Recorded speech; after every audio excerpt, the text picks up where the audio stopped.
wine has to excite me, and that's a very personal thing, and I'm aware of that, and my 95s might not be other people's 95s, but it's a very personal choice.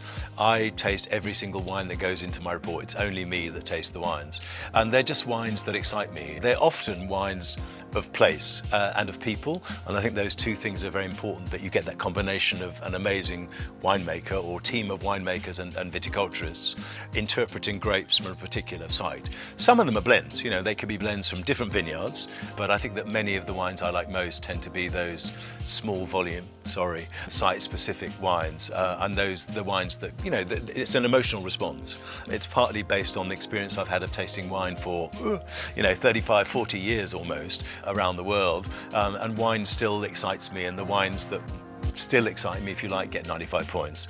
To be perfect, or to be a wine of the year, to get 100 points, it has to have that with an extra X factor in a way. And again, it's hard to define what that is, because I think it is partly an emotional response as well as an intellectual one, but they have to be truly, truly, truly stunning. And to get 100 points, I've not given many. I think I've given 8 in all the time I've been reviewing South African wine. And that's more than I give in some other countries. I think I've given 1 in Chile. Argentina's probably about the same. I would say Spain is fewer than that, maybe about the same. These are wines that are just mind-blowing. And I mean, are they perfect? Nothing's perfect, but I think they're wines that are as close to perfect as any wine can be, really.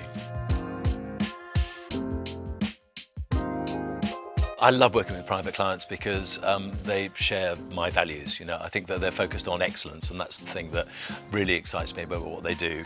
They're also based in the winelands, and they're kind of part of the winelands, and many of their clients buy a lot of the wines that I review, may even in some cases own wineries, although I'm not allowed to say that probably.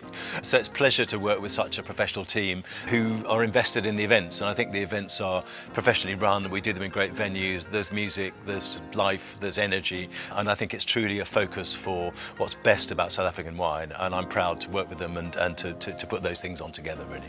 The report will be available on my website on the first day of September, I think, and my website is timatkin.com. And some exciting news is that very soon we're going to be relaunching the site, so all of my historic tasting notes for South African wines and others will be available on the site. So if you wanted to look up, for example, what Epilogue has had in all the vintages I've reviewed it, the note will be there and the score will be there, so it'll make it more accessible to people instead of just having to buy one report and remember when I reviewed an individual wine. They'll all be up there, so that's coming very soon. The report, as I said, will be available on the 1st of September on timatkin.com for the very bargain price of only £20.